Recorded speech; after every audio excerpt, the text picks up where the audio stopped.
catastrophes too destructive to comprehend.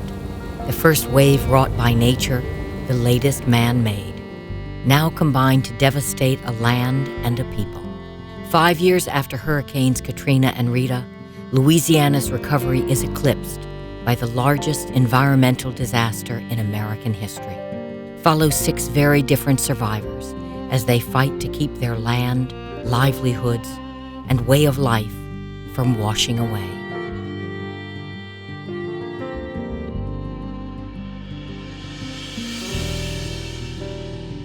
Funding for this program was provided by the Foundation for Excellence in Louisiana Public Broadcasting.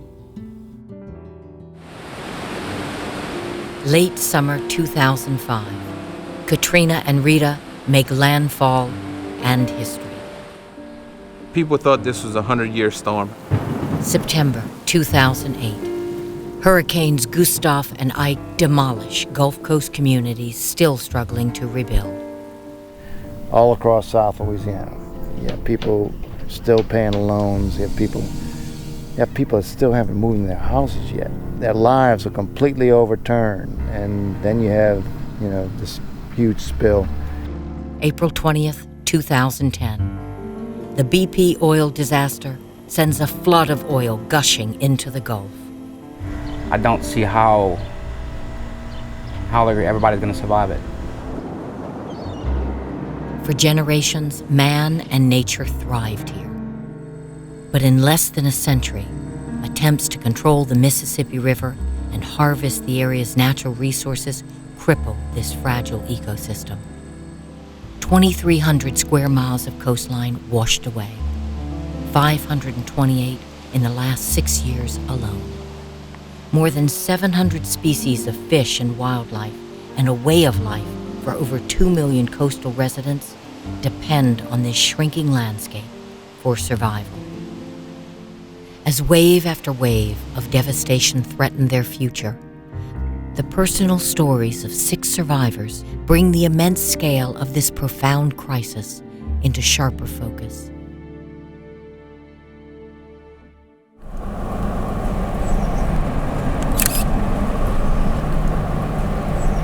Look at this. God, look at that. My name is Kerry St. Pé. Grew up in Plaquemines Parish, Louisiana. Been a very close community. But I can't believe, I don't even know where our house is. It's just gone. Most of our people can point to their first ancestor settling here generations ago. My own ancestors came here in 1760. For decades, we lived in these areas and we were not susceptible to the level of flooding we are now. It's because the landscape around us has collapsed while we are living here. The last 30 years I've worked in the environmental field. The last 10 I've been director of the Barataria-Terrebonne National Estuary Program.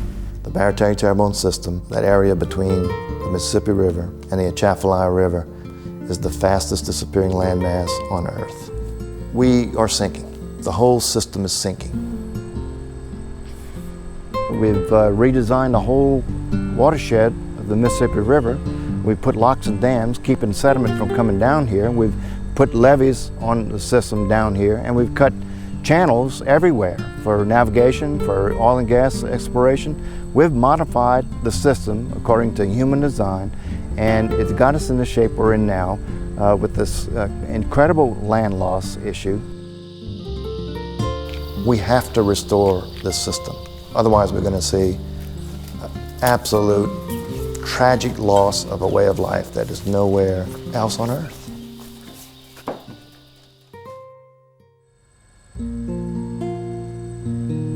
Well, there's been some progress. Most of the coastal restoration projects that have been done post-Katrina involve protecting an area that was threatening to be breached, shoreline protection projects, projects to introduce fresh water into an area to sustain it. I'm standing on the Bayou DuPont project. This is a sediment pipeline that you see right here. There's all this sediment, everything you see here, was pumped from the Mississippi River. We do feel very strongly that that's the way we're going to build back Louisiana.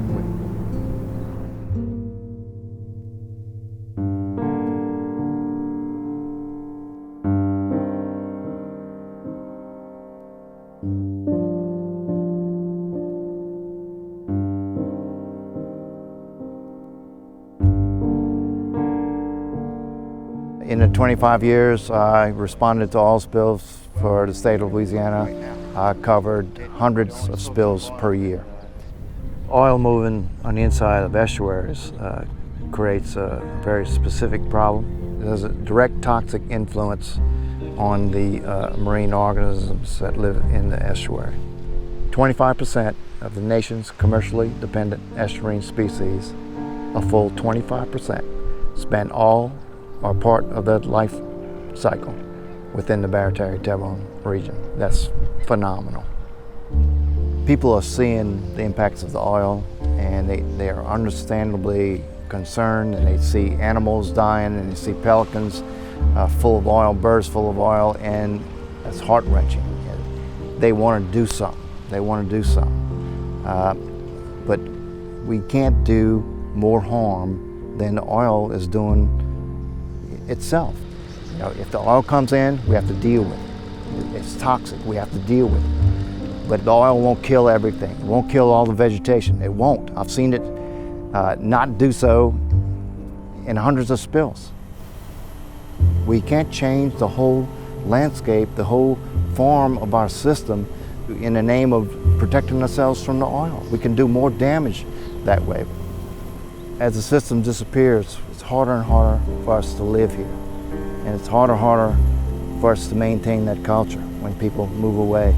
And with this oil spill, I see another blow to our culture, another blow to our ability to live here. And you know, I'm wondering if this is a blow that'll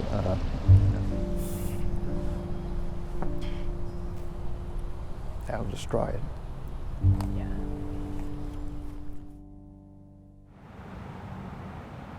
If you talk in the black community years ago and up to just a few years back, and you said the restaurant, they knew where they were going.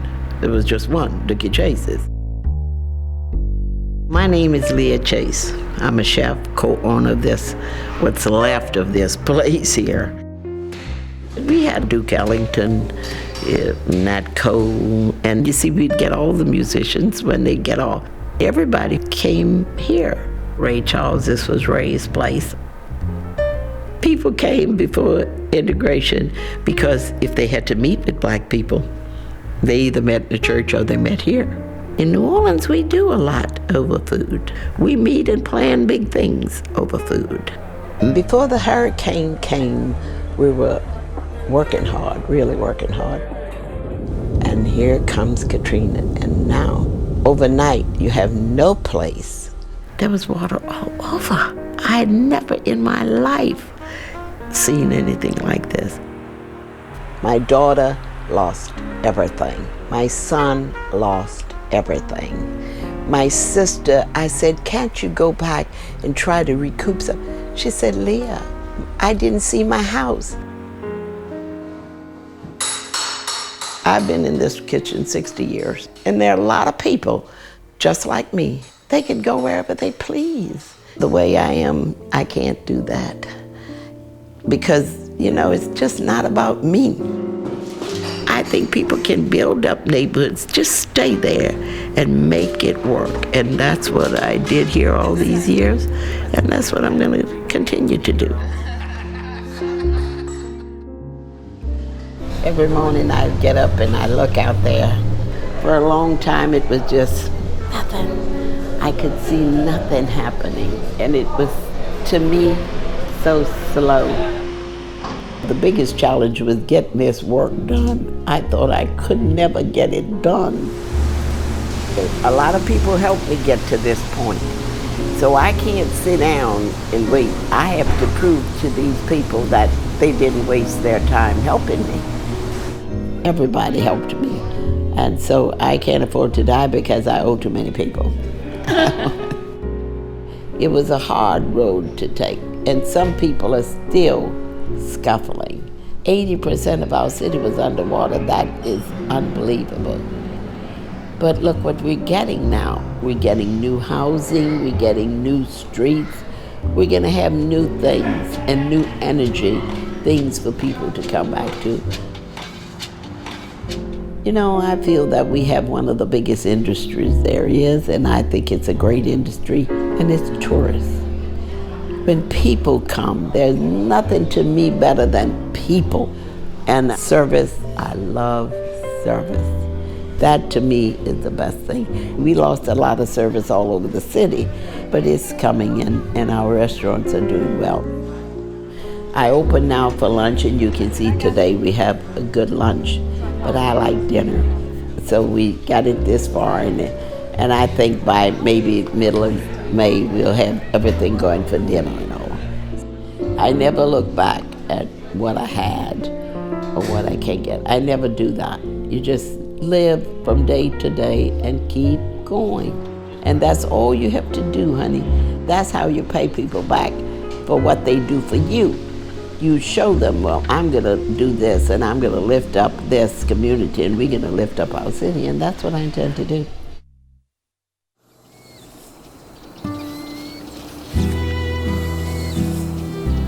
It's all I ever did. Grew up on the farm, waking up in the morning and smell of fresh turned soil, and my father always wanted us to do the same thing. He wanted us to farm with him. Our farm was established in 1919 by my great-grandfather. And my father took over that farm in 1965. And it's just part of our heritage. My name is Errol Domingue.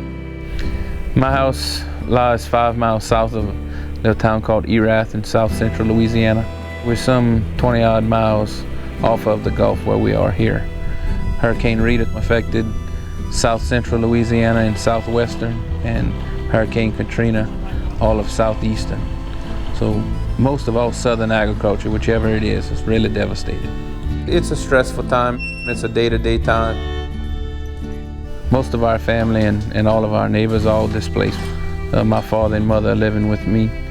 It's just a time for putting your head down, go to work. We're gonna farm again. We're gonna move forward. We'll do whatever it takes to keep going. Hurricane Rita really devastated our financial stability. As bad as things were, it really pulled our family together. Since then, we've had some fair crops. We've opted to stop producing rice because of the salt water and the storm surge threat. We've had an extremely good crop in the 2009 harvest, which really helped things financially on the farm. Hurricane Rita inspired me to run for public office. I was elected to the Vermilion Parish Police Jury in 2008. In Vermilion Parish, we have no hurricane barriers to stop storm surge. The federal government, as far as FEMA, the Corps of Engineers, just isn't a short-term workable fix for our parish. So we're going to initiate our own plan in the near future. The storm surges that came in southern Vermilion Parish and Cameron parishes and Iberia Parish really have taken local communities and coastal communities and pretty much dismantled them. People thought this was a 100-year storm, Hurricane Rita. Everybody gave it a chance. 3 years after, here comes Hurricane Ike. Basically the same devastation. My personal home had went from about $2,100 a year in annual premiums to $6,100 where it sits today. If you want to sell an existing home, it's nearly impossible because the cost of insurance is near what a mortgage payment is, and people just can't afford both. A lot of people didn't choose to rebuild. Some had already lifted, some had not. Some are lifting now, and still some are still moving on. We're farmers, and that's what we look to keep doing. Hopefully one day my kids will want to do the same thing. And I just hope and pray that we can keep it going for them to have that opportunity to make that choice.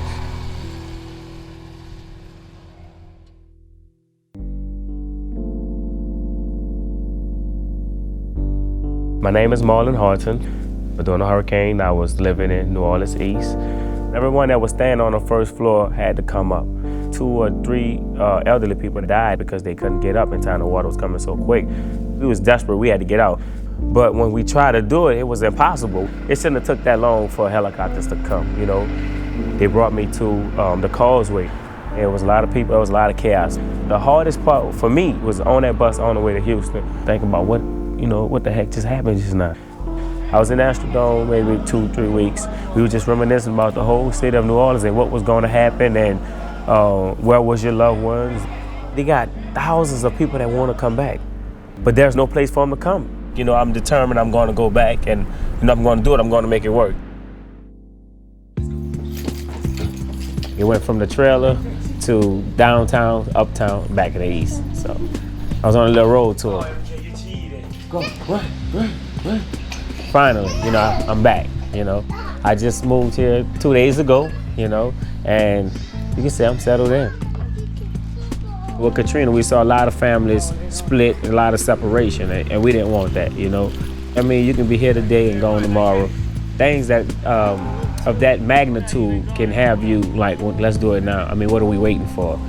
Now, when I'm from uptown in River Garden, my area is real nice. In the Ninth Ward, people are trying to come back, but it takes a little bit more. You know, it takes more. You know, we got people that's helping, but the city has to do more. Like, it's not gonna take a mayor. It's not gonna take a police chief. It's gonna take the community. Get out there, we don't need no break. Let's go. Y'all think we're gonna pull?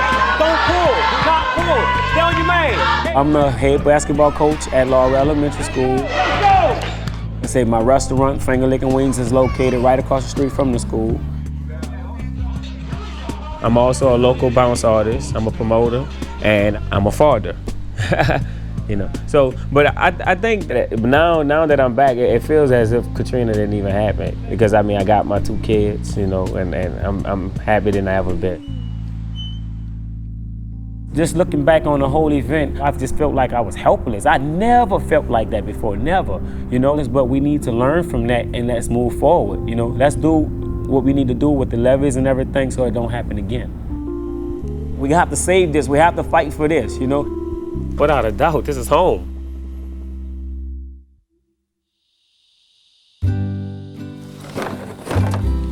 Come on, Coco. Let's go. Come on. You can tell I have this Cajun accent, and certainly am Cajun. I'm Ted Falgu. My wife and I are born and raised in Lafourche Parish, and our families have been there for generations. My fondest memories are being with my father, trapping and fishing and hunting. That's kind of the Cajun culture that is being threatened. It's a different lifestyle, and its days perhaps are numbered. Good dog. Green-winged teal. I'm the rector of Port Fourchon, the state's southernmost port sitting on the Gulf of Mexico. The Gulf of Mexico is the most significant domestic oil source for this country. Almost a third of our oil now is coming, domestic oil is coming out of the Gulf. There's over 20,000 miles of transmission pipelines coming in from offshore through the coast of Louisiana, connecting to the entire refining capacity of this country. Certainly, oil field access canals and pipelines have caused significant impact, and there's not a mechanism in place now to mitigate these impacts, and there should be. This is not just a state problem. This is a national issue. You know, I got to retire at the end of '09 in December until this oil spill. In my part of the world, this could be much more damaging than Katrina. And it could impact the communities all across South Louisiana, you know, in a much broader area, and affect them just as significantly on the economic end as Katrina did, you know, on the devastation end.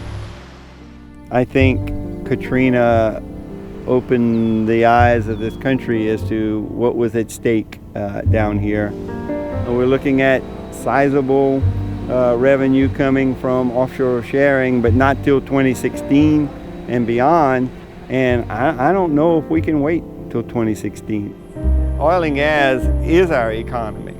And normally, you know, when oil is down, we have a good fishing economy and people can go back and forth. Here, we've decimated the fishing opportunities and now getting ready to pull the rug from under us on our largest economic generator here in the oil and gas industry. So it is huge.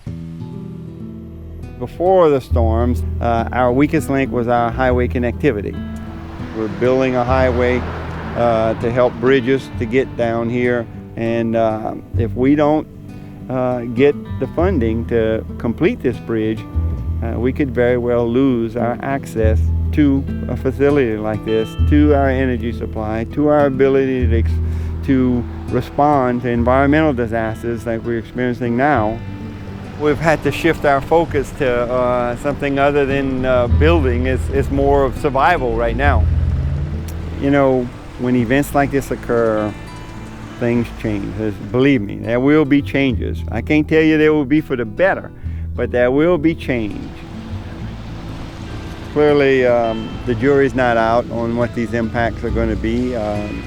Hopefully, one day we'll develop alternative sources, but we all know we're a ways from that probably. And in this interim, we need to sustain places like coastal Louisiana if we're going to continue to enjoy life as we know it in America.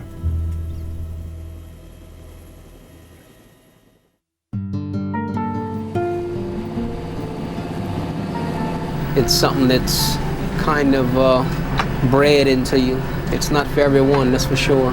And most people think I'm crazy. They wouldn't even consider a job like this. I'm Preston Dorey. I've been fishing along Louisiana's coastlines for most of my life. Over the years, I've noticed a considerable loss of land. I had a seafood market and a restaurant and a lounge in Delcombe till Hurricane Rita passed.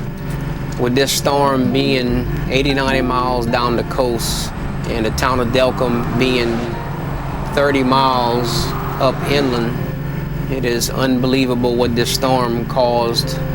Tidal surge, just flooding places that's never ever taken on water. Louisiana has taken a large hit in the fishing industry. We've lost a lot of the fleet, a lot of the places where we sell our seafood, the places where we buy our supplies and work on our vessels have been very heavily damaged. I've put my life into making something, my business, my boat, everything I've dreamed of, felt is all sunk into that. Until you're homeless yourself, it's not something you could imagine. You just can't. After Rita, we started cleaning up, and we started making repairs and stuff, and along came Mike and ended up putting another 4 foot of water back into place, and there's just, it can only take so much. A lot of people had trouble with insurances. We had to settle for a minimal settlement, which wasn't near enough what I lost. I've pretty much lost hope of rebuilding. Trying to apply for loans, and when they said my credit was bad, well, I said I thought this was for hurricane victims. How do you expect us to keep up our payments? We lost everything. I still have trouble talking about it. I have yet to figure out how I've endured the stress the past 5-6 years. And now with this BP oil spill, you just want to put your head down and, I don't know, just give up. If this all gets into our sanctuaries, it's going to shut the Gulf down. And it's not only going to shut the commercial industry down, it's going to shut the recreational. Each of those industries brings multi-billion dollars a year into Louisiana. And now the oil spill is devastating. BP's had a lot of calls into the fishermen's force to put the boats to work to try and help with the cleanup effort. And I was put on standby by BP on the 11th. My vessel still sits at the dock waiting. We need to act now not later. We don't need a handout. We want to go to work. We want to save our coast. Yes, sir.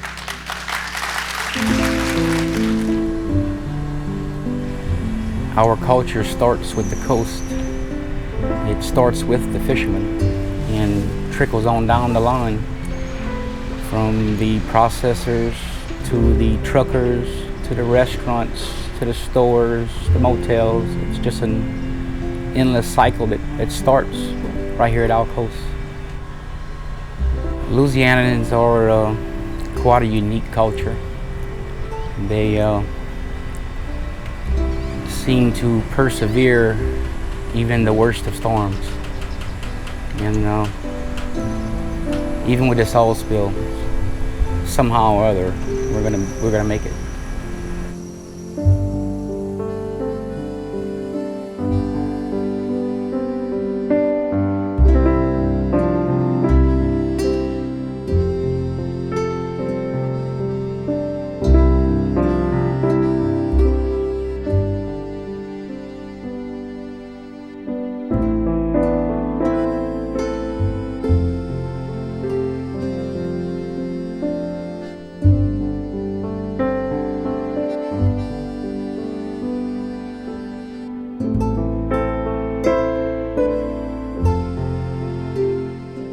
Funding for this program was provided by the Foundation for Excellence in Louisiana Public Broadcasting.